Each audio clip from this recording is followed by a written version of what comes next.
falling prey There to we the. go. Yeah. What up, What's fellas? up? What's going How on, you man? guys How you doing, doing? man? Not too bad, man. Just out here, just taking it day by day, man. Good. Nice hat. My man, yeah, thanks, bro. My man Mike is jamming out, dude. I like the vibes, dude. Yeah. We gotta play electricity songs for you. So, what's Love up, it. dude? Not much, man. So, no, you guys tell me what's up. Well, thanks for joining. First of all, we got Yeah. we got we got Jason Momoa on the live. Yeah.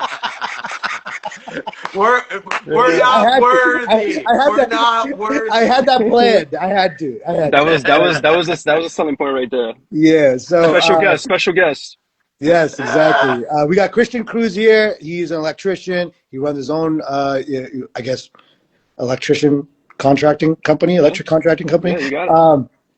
But obviously, Mike's worked with electricians. I've worked with electricians. In fact, funny story. Cristian was at my house doing some work downstairs. I had no idea he was downstairs. I just like our GC, our general contractor Brady, Mike, obviously you know him, Yep. had works closely with Cristian, and Cristian was downstairs working. He called my name, or he said, "Sir," and I came Yeah. to the top of the stairs, and Cristian We was had a at the moment bottom. like And I'm this. like, "I know you." It's funny because 2 years ago, I think it was 2 years ago, Cristian, you Yeah, and I yeah, met for the first time at one of those tall ship events. So yeah. it was just funny how it came full circle. We had stayed connected on Full Instagram, circle. and this was It in my was it was house. like it was like that meme of like Spider-Man when they're just pointing at each Exactly, other. We exactly, had that exactly. moment. I wish We I were could. like, yo. I wish I could put that up on my screen right now. But it was just. I was just like. I was holding Dude, my it was kid, and I was awesome. just like. And then he was doing the same thing. He's like, he had a two in his hand, and he's like, "What?" Look It at was that. hilarious. But yeah. So Cristian's like, obviously does a lot of work on all different types of projects, which we're going to kind of dive into a little bit. But Cristian, I think it'd be helpful first and foremost just to kind of share a little bit about your story. How did you get into this business? What did it take to get into this business? All that kind of stuff, and then we'll probably have some offshoot questions from there. Yeah, no, that's a great question, man. Honestly, it all started. I'll just start off with the base, right? So, a quick little introduction of myself. So, my name is Christian. I'm currently the owner of Cruz Electrical Contracting. I currently have a team of six, and honestly, it's been 3 years of just going through that process of just building the team. But the reason why I even started the business was because I actually got laid off about 3 years ago. It was right before Christmas, right before New Year's, and I had two choices, dude. I had two choices: either stay home and collect, or just go out there and hustle. And that's literally the choice I made. Just go out there and hustle. And I honestly started off of just Instagram at first. So just strictly just going through different contractors list. So I'll follow, let's say like I'll throw a name out there, like a NS Builders per se. I'll go through their followers and just literally type in contractors and then just follow everybody that's from the Boston region. Hmm. And that was kind of like the setup of how I kind of got myself out there and just started to network naturally, just off of social media. Yeah.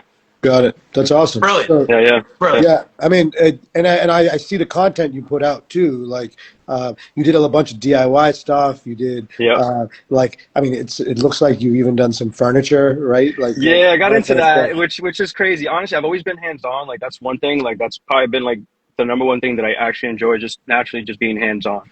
So it's almost like an escape, right? We all have like our own escape, and that's one of those things that I just enjoy doing. So like it goes hand in hand, of course, doing electrical, but doing the DIY tables, that was just Yeah. something that I was doing for myself. And weirdly enough, while I was doing it, I was trying to set up my gaming setup, right? Like I was doing this setup.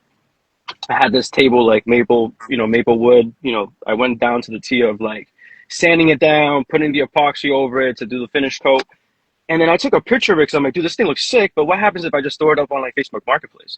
Dude, I got an offer for like $800. Dude, the piece of wood cost me like $150 to literally just purchase it. So to me, just like literally like a light bulb literally went on my head. And I'm like, yo, dude, this is it right here. So I could definitely start a business off of this. So that was even before I started my electrical business, to be Right, honest. right.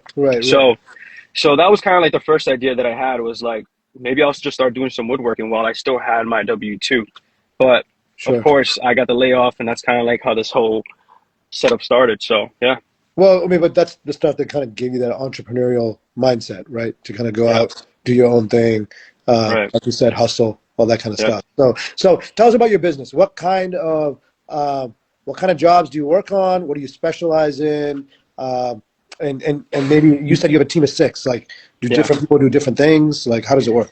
Yeah, for sure. So right now we mainly specialize in like residential work. I would definitely say that, and it's coming from the field of working in a different, because for me, like just being a business owner is totally different. It's totally new to me. So just the residential world is technically new to me as well, because all I was used to was just doing commercial projects. Okay. So coming into the residential space, there's a lot of rules and regulation when it comes to getting into these properties, especially when you're getting into just the kitchen, right? There's like very specific rules and they're very tight with those.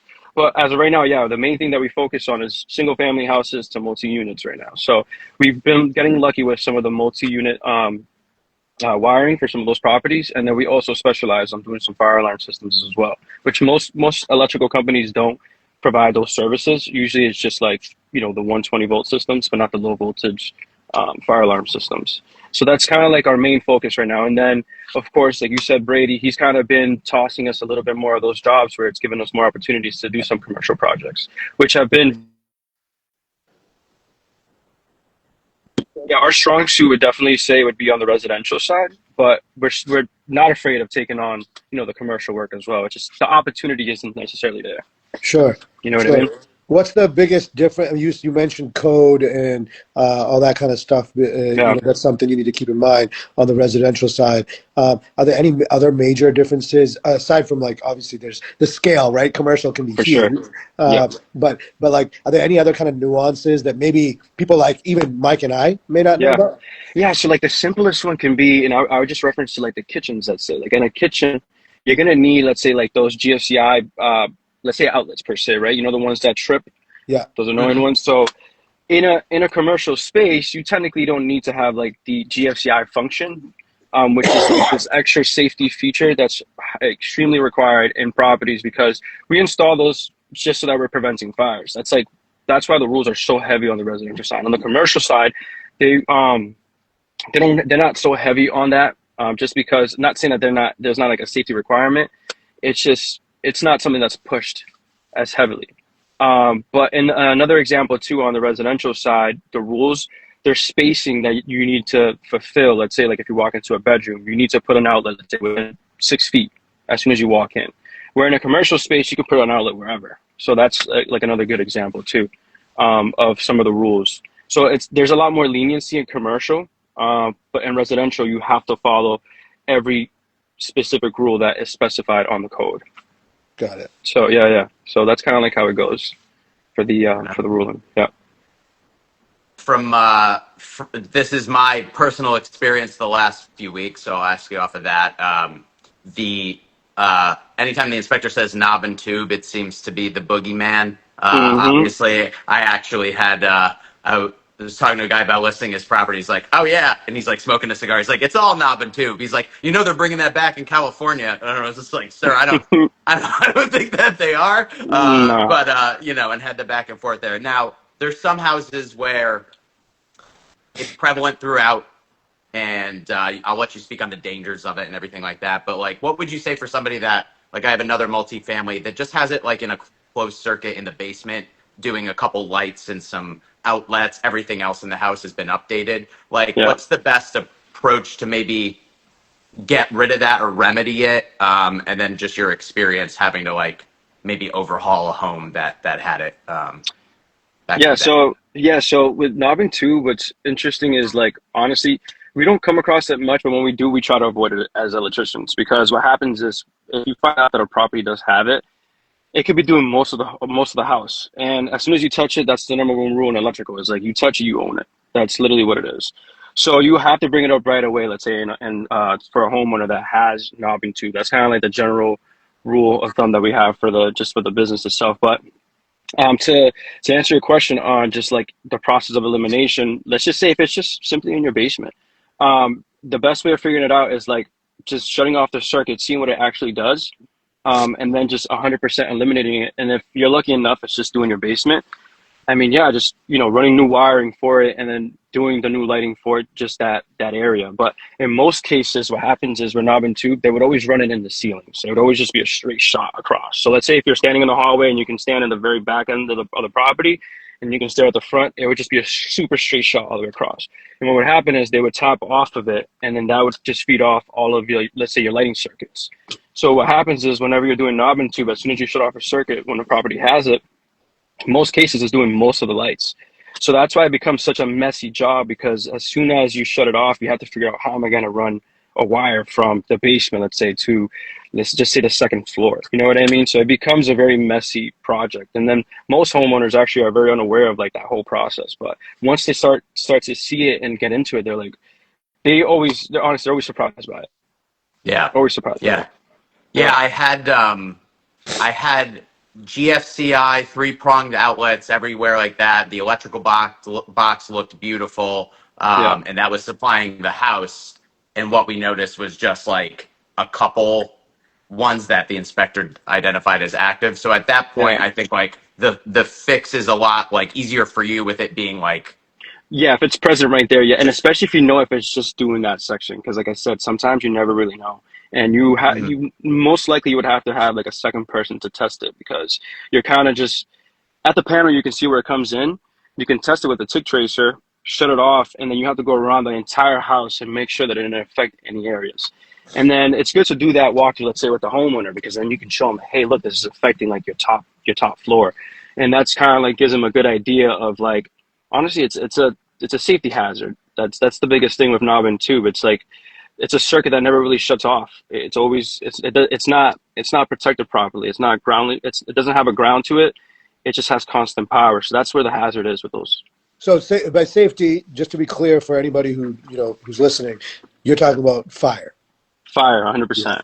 Yeah. Yeah, because if you cut that wire, let's say, there's no way where you can cut that wire in that circuit for it to shut off. Where nowadays, if you run, let's say, just to speak on like electrical theory with like the 14-2 wire, if you cut into that, most likely it will trip because it's on an arc fault and a GFCI breaker. So it will trip, and then it will Yeah. prevent it from causing any fires. So that's one of the biggest things. What are you talked about, like, you said most homeowners don't know about Yeah. such and such. Are there a couple other things that come to mind, whether common or maybe a little bit nuanced, that you feel homeowners like often forget or just are not aware of? Yeah. Maybe, especially in the reason I'm thinking about this is like, I know some people who are like, hey, I can take care of that. I can do that Yeah. myself, right? Yeah. But I mean, I'm totally a kind of like get help to do it type of guy, right? I'll pay for For the help sure. to make sure it gets done right. But not everybody's like that. So what are some of the things that you would think about that come top of mind that you've seen? Hey, like this is something that homeowners need to be really aware of because it can cause problems later on. And let me add on to that, because not even to cause problems, but let's just say like even I'll give you a simple one, right? You ever walk into like since you guys are doing a lot of real estate, but let's say you walk into a older property, fairly older, so let's say like early 2000s, not too old, but you're seeing the older style recessed lights that they have the cans, right? So it's the ones that you can screw in. Yeah, One thing that I would say for a homeowner, just be aware of, let's say if you wanted to replace those lights and you call in an electrician, just be careful that they don't actually play you by overcharging you on a simple replacement of these specific lights. Because there's a way where you can take those old light bulbs and like just the faceplate off of them. And what we do is we can buy like, let's say, retrofits. And these retrofits, it's just like screwing in a light bulb. It's that simple. You yeah, just pull it down, put a new one up, you screw it in, you push it up. So to answer your question, yeah, I feel like that's like for homeowners, just be careful not being played by some of these trade guys and yeah. not just giving you like the small little like. I mean, honestly, I would say that's huge because you see it all the time, but it's so simple. Yeah, I mean, Easy. I think trust is a huge factor. I think in all our businesses, right? Yeah, yeah, And especially given the amount of work I've done at my house and with investment properties and things like that, I just keep going back to the people I trust. So I hear you yeah. 100%. Like you don't want to get played, and well, once you do, I mean, I feel like you need to get played once in order to learn your To lesson, learn the right? lesson, you definitely got to get Right? played to learn. Right? Like I think that's kind of Yeah, important because then you really get it and you're much more diligent and thoughtful about who you hire to do your right. jobs. But I think that's a really important one. Just make sure you protect your wallet, right? Because You got to protect. Honestly, and it's a huge one from that one because, I mean, I'm even trying to think of like another scenario with like stuff like that. I mean, honestly, with electrical, I would just tell any homeowner not touch it. I mean, that's the yeah, reality of it. You know that's what I kind of where I mean? was getting at with this. Yeah, It's just straightforward. Don't even touch it because I mean, it is hazardous. Like you're gonna get shocked. I mean, you can blame it fire, I guess, if you want. You know what I yeah, mean? It's right. it's you're gonna get a nice little jolt, a little wake up call. I guess it's like a little special shot if you want to wake up. You know what I mean? but yeah, but that yeah, man. is, yeah. That's how I get my coffee in the morning. Yeah, Just a yeah. little, yeah. Get a A little nice little jolt. jolt. Uh, Yeah. Yeah, man. um, What's the wildest thing you've seen in a house, or the big, or like the craziest job that you've seen, or poor workmanship, like whatever, as long as you've been doing this. Oh, man, I feel like it's like endless. I mean, the you biggest things. have like I imagine that you see stuff where like I mean the houses out here are old. Yeah, So you Yeah. have like many generations worth of electric versus like a place that maybe started building prominently in like the 60s, 70s, 80s or whatever. So you probably have like a lot of pre inspection and coding DIY for stuff from sure, homeowners for that sure. just like piece stuff together. Yeah. I mean, I live in Lawrence. Like, I feel like we're prone here to just do a lot of DIY stuff. Mm. Like, a lot of the things I see here, they'll use like a cable tray, which you can utilize it, but you'll see that they'll just like poke a hole in the wall. They'll sneak a little wire into the switch, and they'll just run the wire like along the outside of the wall and then hang like a little lamp. And like that alone is what causes like number one fires. But you see it everywhere here, especially in Lawrence. Like there's a lot of stuff out here. Another thing that I see a lot too, just yeah, older style like breakers that are like extremely difficult to work with. There's like this old style where you kind of just push in to turn on your breakers and shut them off. And what happens with those, that if those fail, it's kind of there's not you can't really find a replacement for that. You're almost like searching on like Facebook to find a breaker replacement for that. So in most cases, you have to find a way to just like double up the breakers. But that's another thing. You're kind of just like not supposed to be doing those little things like that. But yeah, no, like the things that I would say that most of the crazy stuff I see is just when homeowners try to do their own DIY like lighting situations. Those are most of the bizarre stuff I see, and that's usually the case.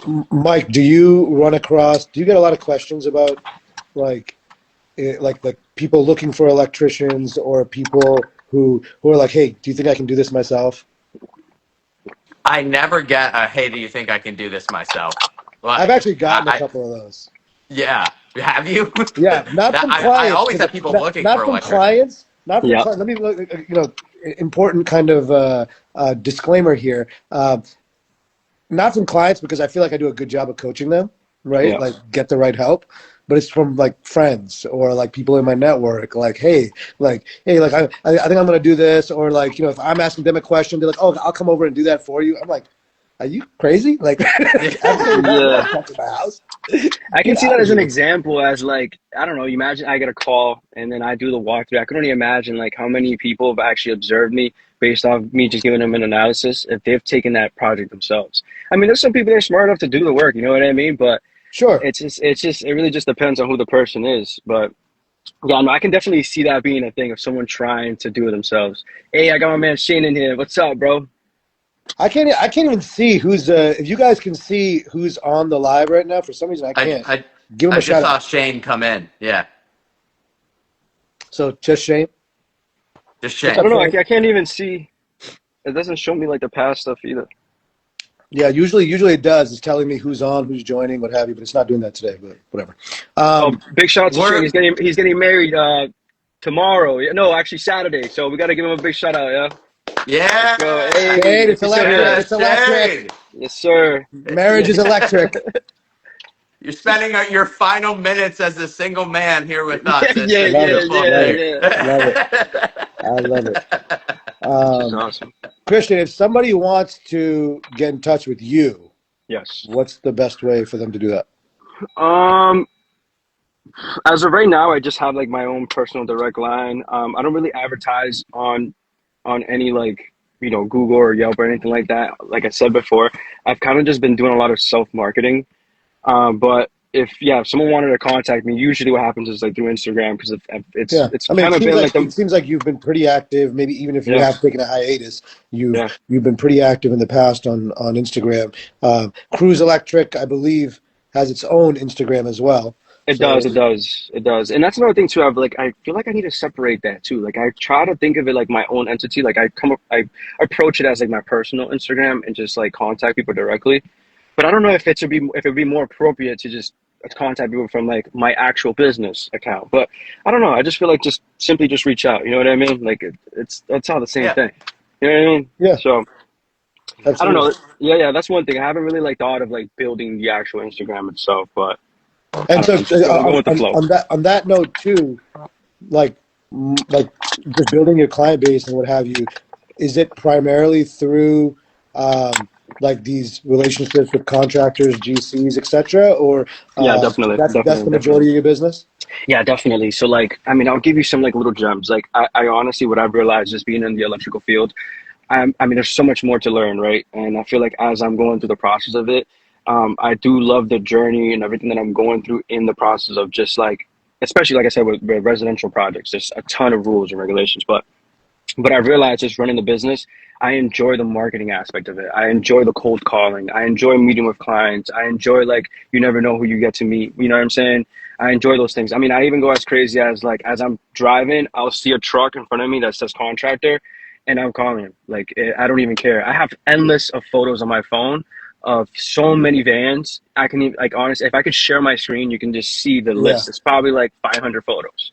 And I probably call the same person at least 5 times. I don't even, it's one of those things that I don't really let it affect me too much because you just never know when you're calling that person at the right time. And another thing that I love doing too, which is like, it doesn't happen often, but if there's a building that's in the middle of like super early process of construction and I don't see an electrician in there, I'm walking in. You know what I mean? Just walk in. I can speak the language. What's up? How you doing? Just keep it I love straight it. to the point. You know what I Yeah, mean? So I yeah, feel like those moments. I mean, I've had one contractor that actually worked out great to this day. yeah. Honestly, doing that, but it doesn't happen often. You know what I mean? I get a lot of no's, and I feel like in life you just gotta accept the no's, and then just keep it moving, and that's it. That's it. So, and that's actually how I met. That's actually how I met Brady too. It's I a was good gonna ask. example. Yeah, it's because you saw his truck. I saw his truck, and then I'm freaking following him on Instagram, and then just Yeah, spam him and everything. I probably emailed the love guy, it. called the guy, did everything you could possibly do. That's great. You know what I mean? Brady's good So, people. He's good. yeah, no, he is. He's a He's a good very guy. smart man. Yeah. Yeah, Um, and for the audience, you've been doing this for what? You had this business for 3 years. it's going on 3 years. Yes, Three. going on And how three old are years. you? I'm 31. I mean, listen, like And no, it's come on. insane, dude. It hasn't clicked in my brain. Trust me. I haven't let it settle properly. Another thing about me too, I'm extremely optimistic. Like especially with my team. Like it's one of those things that I swear yes, I'm a business owner, but I'm not entirely tied to it. Like I want to be able to provide that opportunity for them to take it to another level. And if that means for me to create a partnership within my own team, I'm super down. Just know that I'm just a vision guy. That's what I'm great at. I'm great at ideas. Now I need somebody that wants to take this and manage the squad. Cause like that alone is a lot. It's already heavy. You know what I mean? Oh And yeah, like I Yep. don't mind it, but it's like, dude, it's an ill mental game. And like yeah. it's like again, I know what I'm great at, so I'll stick to my lane. And I just need to now find like I'm at that stage now where I'm like, I love how I'll give you this analogy. So imagine like buying like a brand new car, right? You have two choices. You can either just drive that thing carelessly or you can drive it and maintain it properly, right? Get its oil changes when you need to, change its brakes, change the fluids, whatever you got to do. And right now, the vehicle is in motion. I could put as many miles as I want as long as I maintain it. So I'm at that. I feel like I'm at that stage now in business where we're just we're just on the highway. You know what I mean? And now I got to put the right pieces together. And meaning who wants to step next to me to take it to the next level. That's really Right. what it is. So Yeah. I'm thinking in those terms, honestly. So again, like I love the field, and I honestly do like love just getting my hands dirty. But I generally do enjoy just the marketing and just like the drive of, Yeah. just meeting people. That's it. That's awesome, man. I mean, Yeah, yeah, we'll keep it up. I mean, obviously the passion is clearly there, and you've yeah. got the I love drive. it. That's there. I mean, you're still young, right? Like I you're know it's 31. crazy. You're 31 and still cold calling people and Cold all this calling kind of people, stuff. Like crazy that's man. Yeah, walking yeah. into buildings. Like that's it. And Dude, I, that's I love it. that's why I want to highlight it. And actually, to your second point about like you need somebody to help with some of the management and things like For that. sure, for Mike sure. has run Torii on his own before. Yes, I've run Torii on my own before, and now we're yes. running it together, Which is right? awesome. Yes. And like it's better than it's ever been, right? Yeah, Because because you guys have a system for you guys. we Yeah. we know what each of us is good at, Yeah. even if sometimes we don't talk about it, right? We really do know kind of each other's strengths, and and as a result, we're able to kind of like it's definitely a 1 + 1 = 4, type of Yeah. type Which of is sick. arrangement, you know. And so I feel you 100%. Wish you luck on the journey to kind of find who that piece is or what that piece is to make that happen. And a matter of time before you're at my house again doing Yeah, no, some seriously, work. man. Mounting It's gonna another happen TV again. or Yeah, something, or like, you know what I there's mean? always Whatever it something, is, man. My dude. wife's Whatever it is. always got something going on, The cooking late, up in the the house. boss always has something, I'm sure. Exactly, Yeah. exactly right, dude. Thank you for Yeah. joining us, dude. I Mike, do good. have one more thing before we go, as like just because this we end up bringing a lot of like residential realtors and real estate tangential parties and stuff. Our biggest thing, I think, and Saad, correct me if I'm wrong, is like when we go through an inspection and you get that inspection report, you're in it at the moment, right? Like there's a momentum to a deal that you want to keep going. And when it's like consult electrician, because the inspector can't really give you monetary quotes. They can't tell you specifically. It's more of like, hey, look out for this. Why don't you talk to a professional? Is there like a system you have, or like what's been the easiest process you've had for talking to an agent and potential buyers to either like be like, this is a big thing or this Yeah, is inconsequential, and that way it saves you time if you don't have to travel there? Are you good with like video to give an idea? Like sure. what's Yeah. what's been your usual experience with that? Yeah, no, that was a great question, man. To to simplify it, I feel like video is extremely beneficial when it comes to just not having to physically go there. But let's Yeah. say if let's say if you do get a video and there's something that you just you want to take a better look at it, you definitely, scheduling a walkthrough, especially if you're going to finalize on a property, I think it's always appropriate to go there, right? So I feel like you can separate the two. If it's just something that you're, as let's say you're a homeowner, you're trying to look at properties and that's one of your concerns and you're recording stuff, yeah, maybe send it to somebody that understands what they're looking at. But if you're buying the property, definitely have an electrician take a look at it and just assess, like, you know, the things to look at. How is the panel, right? How is it a newer style panel? And another thing is, how does the service look? You know what I mean? A lot of the times the service could just be barely hanging on, a few brackets holding up the actual service. So there's little factors like that. But honestly, video is huge, especially now and not having to waste the time to go there. That's, Exactly. Okay. you know what I mean? I think that's basically it. Yeah, for sure. It's And huge. on that note, you do jobs everywhere. Yeah, so like I'm definitely everywhere. I try not to say no to projects, especially if they're not too small, right? Like again, I go with Yeah, the sure. mentality of you never know who you meet. We try to tackle everything. I'm not a service-based company because again, I don't advertise, and I feel like that's one of the things that I do want to venture in at some point with the business. I just never I never allocated my time to it, and I would love to, honestly, but it's just I've realized that I've found the thing that I enjoy the most. But like I said, it's just the cold calling and just getting specific type of projects, working with Sure. contractors, guys that actually have structure. But I can see how, oh, dude, just being like a service company can be great for sure. But you almost have to create a separate system for that. I mean, another thing that we Yeah. do have too that I should say is like I have partnerships, let's say, with like car charging companies. And those are cool because I mean it's almost like a service based style. You pop in, you go in and provide these car chargers for homeowners that have an EV car. So that's something that I currently have now. And the company's called like Boston EVC per se. And there's a list of people that come in. And what happens is, going back to the video, instead of me driving to these properties, I take a look. I have them record me a basic video, show me what the panel looks like, tell me where you want to show me where the panel is, show me where you are trying to run it. So right, continue the video, and then the other video can be, show me where you want to actually install it. And then based off of that, I can give you a rough estimate. And what happens is with estimates, I don't have to waste my time going there to give them a number and then say, oh, it's too high or it Until can't until work. until you actually have to do the work. Exactly. So it's like I'd rather just give you like a rough estimate right away. Hey, is this going to work out for you? And if they say yes, I'll definitely stop by, make Yeah, a thorough stock list, introduce myself, and kind sure. of go from there. So yeah, Got it. Awesome. yeah, Mike, man. anything else? That He's was Christian. fantastic. You're Yeah, our kind No, of guy, Christian. Appreciate it, dude. yeah, man. I yes. look forward This to is actually great. meeting you, Mike. I haven't met you yet, Yeah, so yeah, yeah, man. same. Next Tallship event. Yeah, let's do it. Let's do it. Get some He's beers, Christian. man. He's Mike. I'm Saad. This is Story Time. We'll be back next week. Thanks, man. Tell man. Have a good one, guys. All right. Bye, everybody. Bye bye.